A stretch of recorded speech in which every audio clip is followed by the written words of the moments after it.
Hello बच्चों, मैं ममता जैन व्याख्यात अर्थशास्त्र इकोनॉमिक्स क्लास 12 में आपका स्वागत करती हूँ। बच्चों, व्यष्टि अर्थशास्त्र के अपने 8 चैप्टर लास्ट वीडियो में खत्म हो गए थे। आज अपन अपना नया लेसन स्टार्ट करेंगे और लेसन का नाम है आगम की अवधारणा, जो कि व्यष्टि अर्थशास्त्र में चैप्टर नंबर 9 है। तो बच्चों, आगम को पढ़ने से पहले अपन लागत की बात एक बार फिर से कर लेते हैं, क्योंकि 8 चैप्टर अपन ने क्या पढ़ा था? लागत की अवधारणा। तो लागत क्या था बच्चों अपना? लागत का मतलब होता है किसी उत्पादनकर्ता को अपने माल को बनाने में जो खर्च आया था, अर्थात उत्पादन के साधनों पर या इनपुट्स पर या आदानों पर, है ना, जो खर्च होता है, जो व्यय होता है, उसे ही अपन ने लागत या कॉस्ट कहा था।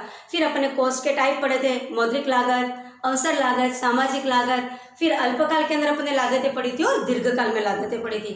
तो अपन अभी तक उपभोक्ता, लागत, उत्पादन, आवश्यकता, मांग, पूर्ति, ये सब पढ़ चुके हैं। उन सबकी अपन को आवश्यकता पड़ेगी आगम की अवधारणा में। तो अपने दिमाग में बच्चों पिछला सारा नॉलेज रखो और उससे इसको पढ़ो तो अच्छे समझ में आएगा। डायरेक्ट 9 लेसन अगर जो अपन पढ़ने जाएंगे तो नहीं आता है समझ में, तो रटो मत और पिछले अध्ययन को इसके साथ को रिलेट करते हुए चीज़ों को देखिए, बहुत अच्छे समझ में आएगा। तो अपना 9 लेसन अपन स्टार्ट करेंगे। आगम की अवधारणा। बच्चों, आगम क्या होता है? किसी भी उत्पादनकर्ता द्वारा उसके द्वारा बनाए गए माल को बेचने से जो कीमत प्राप्त होती है या जो आय प्राप्त होती है, उसे ही हम आगम या रेवेन्यू कहते हैं। क्या कहते हैं? किसी उत्पादनकर्ता द्वारा अपने बनाए गए माल को बेचने से उसको जो आय प्राप्त होती है, वही उसकी क्या कहलाती है? आगम, या इसको कहते हैं प्राप्त आय या आगम कहते हैं, जिसको रेवेन्यू आर से भी बताते हैं। अब ये बताऊंगी मैं, आगम के अंदर जैसे अपन एग्जांपल ले लो कि एक उत्पादन करता है और वो कुछ माल बना रहा है, सपोज मोबाइल ही बना रहा है, और वो अपने मोबाइल को बेचता है और उसको सपोज 20,000 रुपये मिलते हैं। कितने मिल रहे हैं? 20,000 रुपये। उसके जो भी उसने मोबाइल बनाया उसके ऊपर उसने 20,000 रुपया उसको मिला है। एक मोबाइल की बात कर रहे हैं अपन। तो क्या 20,000 रुपया उसका लाभ है? क्या 20,000 रुपया उसकी लागत है? तो नहीं। 20,000 रुपया जो इसका आगम है, उसके अंदर क्या क्या जुड़ा हुआ? इसका प्रॉफिट प्लस उसकी कॉस्ट। तो आगम होता है वो लाभ प्लस लागत होता है। आगम क्या होता है बच्चों? आगम के अंदर किसी कोई उत्पादनकर्ता को जो आगम प्राप्त होता है, उसमें उस माल को बनाने की लागत भी होती है प्लस उसका लाभ भी इंक्लूड होता है। तो आ गया समझ में आगम किसे कहते हैं? अब आगम को अपन ने 3 भागों में बांटा है: कुल आगम, औसत आगम और सीमांत आगम। कुल आगम, कोई उत्पादनकर्ता जितना भी माल बनाता है उसकी इकाइयों में यदि हम उसके कीमत का मल्टीप्लाई कर दें तो जो प्राप्त होती है वो हमारी होती है कुल आगम। जैसे कि हम बात करते हैं, एक उत्पादनकर्ता 100 इकाइयां बना रहा है किसी वस्तु की, और हर इकाई कितने की है? 500 की। वो कितनी इकाइयां बना रहा है? 100 इकाइयां बना रहा है कोई भी उसकी वस्तु, और एक वस्तु की कीमत है 500। तो 100 में आप 500 का मल्टीप्लाई कर दीजिए तो ये हमारा आ जाएगा 50,000 रुपया। कितना आ गया? 50,000 रुपये। तो हम कहेंगे कि कुल आगम क्या होता है?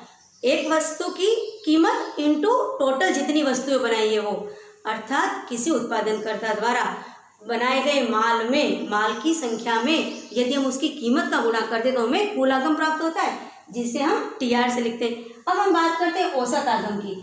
तो हम कुल आगम के अंदर क्या करें? उत्पादित इकाइयों की संख्या का भाग दे दें तो अपन को प्राप्त हो जाएगा औसत आगम। और इसे हम समझ सकेंगे, इसी क्वेश्चन को आगे बढ़ाते हैं अपन। एआर निकालना है अपन को, तो अपना टीआर कितना था? 50,000 रुपया। कितना था टीआर? 50,000 रुपया। और अपना इकाइयाँ कितनी थी? 100। तो 2 जीरो से 2 जीरो कट गया, तो एआर क्या आ गया? 500 आ गया। क्या आ गया? एआर 500। अब अपना यहाँ पर 500 क्या लिया था अपन ने? 500 लिया था कीमत। क्या लिया था? कीमत। तो औसत आगम किसके बराबर हो गई? कीमत के बराबर हो गई। ये जो बात है वो मेन है और वो समझने की है, क्योंकि बोर्ड के अंदर ये क्वेश्चन आता है कि औसत आगम किसके बराबर होता है? औसत आगम बच्चों हमेशा कीमत के बराबर ही होता है, क्योंकि अपन देख रहे हैं यहाँ पर TR is equal to Q into P, अर्थात पी का मतलब होता है यहाँ पर कीमत, क्यू मतलब होता है मात्रा। तो यदि हमको पी निकालना है तो क्या करेंगे? अपन टीआर में क्यू का भाग दे देंगे, और एआर निकालने के लिए अपन क्या कर रहे हैं? टीआर में क्यू का भाग दे रहे हैं। It means AR is equal to P. तो औसत आगम होता है कुल लागत में हम उत्पादित इकाइयों की संख्या का भाग देते हैं तो हमें औसत आगम प्राप्त होता है, और औसत आगम ही हमारी क्या होती है? वस्तु की कीमत। औसत आगम क्या होती है? वस्तु की कीमत। आ गया समझ में? अब हम बात करेंगे हमारे सीमांत आगम की। काय की बात करेंगे? सीमांत आगम।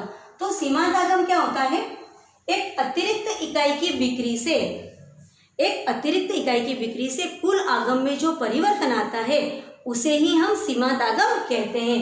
और हम सीमांत यानी marginal revenue MR is equal to delta TR अर्थात कुल आगम में परिवर्तन अपन डेल्टा Q उत्पादित इकाइयों की मात्रा में परिवर्तन या संख्या में परिवर्तन। तो आया समझ में? आगम, कुल आगम, औसत आगम और सीमांत आगम। आगम का मतलब होता है उत्पादनकर्ता द्वारा अपने बनाए गए माल को बेचने से प्राप्त आय, इसे ही हम आगम कहते हैं। इसको रेवेन्यू भी कहते हैं और इसको कहते हैं आर से अपन बताते हैं। और इसको 3 भागों में बांट दिया, कुल आगम, औसत आगम और सीमांत आगम। कुल आगम के लिए क्या करो कि उत्पादित इकाइयों की संख्या में उसकी कीमत का मल्टीप्लाई कर दो, तो TR is equal to Q into P आ जाता है। और औसत आगम निकालने के लिए कुल आगम के अंदर उत्पादित इकाइयों की संख्या का भाग दे दो, तो अपन को AR औसत आगम प्राप्त हो जाता है। और अच्छे से याद रखना कि औसत आगम ही वस्तु की कीमत है। हमने 2 तरह से करके देख लिया, एक उदाहरण से भी देख लिया और फॉर्मूले से भी देख लिया कि AR is equal to P। और इस चीज़ को आपको आगे याद रखना है, तभी आपको जो नेक्स्ट अपना जो टॉपिक है वो समझ में आएगा। और सीमांत आगम होता है डेल्टा TR अपन डेल्टा Q अर्थात एक अतिरिक्त इकाई की बिक्री से कुल आगम में जो परिवर्तन आता है उसे ही हम सीमांत आगम कहते हैं। तो आज के अपने टॉपिक के अंदर अपन ने पढ़ लिया आगम की अवधारणा के अंदर आगम, कुल आगम, औसत आगम और सीमांत आगम। अब हमारा जो नेक्स्ट टॉपिक है उसका थोड़ा सा इंट्रोड्यूस मैं आपको बता दूं कि हम जो नेक्स्ट टॉपिक के अंदर पढ़ेंगे बाजार के बारे में। बाजार वैसे तो हमारा 12 चैप्टर आएगा, बाजार के प्रकार, बाजार संतुलन, लेकिन यहाँ पर हम बाजार जो हमारे, देखिए एक शॉर्ट बता देती हूँ कि बाजार होते हैं वो पूर्ण प्रतियोगी बाजार, एकाधिकार बाजार और अपूर्ण प्रतियोगी बाजार। 3 तरह के बाजार की बात करेंगे और तीनों तरह के बाजार के अंदर हमारा कुल आगम, औसत आगम और सीमांत आगम कैसे चेंज होता है वो मैं आपको नेक्स्ट टॉपिक में बताऊंगी। तो अभी दिमाग में इतना ही रखिए कि हमारा आगम क्या है, कुल आगम क्या है, औसत आगम क्या है, सीमांत आगम क्या है, इसको अच्छे से समझ लीजिए, ताकि आपको अगर जो ये सब कुछ समझ में आएगा तो हम पता लगा पाएंगे कि पूर्ण प्रतियोगिता के अंदर किस तरह से चेंज होता है। वहाँ हम सारणी और ग्राफ भी बनाएंगे। तो तब तक के लिए बच्चों, थैंक यू।